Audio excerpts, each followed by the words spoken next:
বা universal remote যেটাকে বলে, সেটা আপনি কীভাবে আপনার টিভির সাথে কানেক্ট করবেন।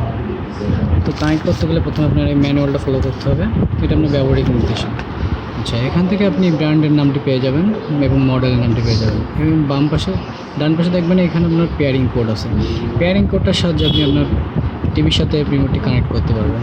তো টিভির সাথে রিমোটটি কানেক্ট করতে গেলে এখানে আপনার প্রথমে কাজ করতে হবে, প্রথমে এখানে পাওয়ার বাটনটি চাপ দিয়ে ধরে রাখতে হবে। চাপ দিলে এখানে আলো জ্বলবে। এটা আপনার চাপ দিয়ে ধরে রাখতে হবে, ধরার পরে এখানে আলোটা নিভবে এবং জ্বলবে। তারপরে এখানে আপনার কোড আছে, যেমন ধরুন এখানে আপনার একটা দেখায়।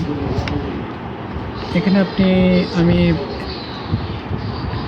ভিশনের একটি মডেলের করব, সেটা হচ্ছে ভিশন CS24। এখানে আসে ভিশন CS24 আছে। এটার আপনার আছে পাওয়ার প্লাস 462, পাওয়ার প্লাস 462। তো পাওয়ার প্লাস 462 আমরা এখানে পাওয়ার বাটনটা চেপে ধরবো, ধরলে এখানে আলো জ্বলবে প্লাস 462।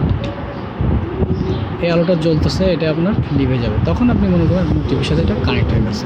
তো এটা আপনার কানেক্ট হয়ে গেছে। এখানে আপনি চায়না রিমোটের ক্ষেত্রেও, চায়না টিভির ক্ষেত্রেও আপনি এখানে ডায়াল করতে পারবেন, কোড দেওয়া থাকবে। তো সিম্পলি আপনি চায়না টিভির জন্য এখানে আপনি ডায়াল করতে পারেন পাওয়ার প্লাস 427।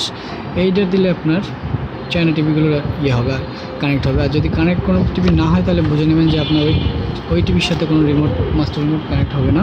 সেক্ষেত্রে আপনার নতুন রিমোট কেনা লাগবে। এই মডেলের রিমোটটি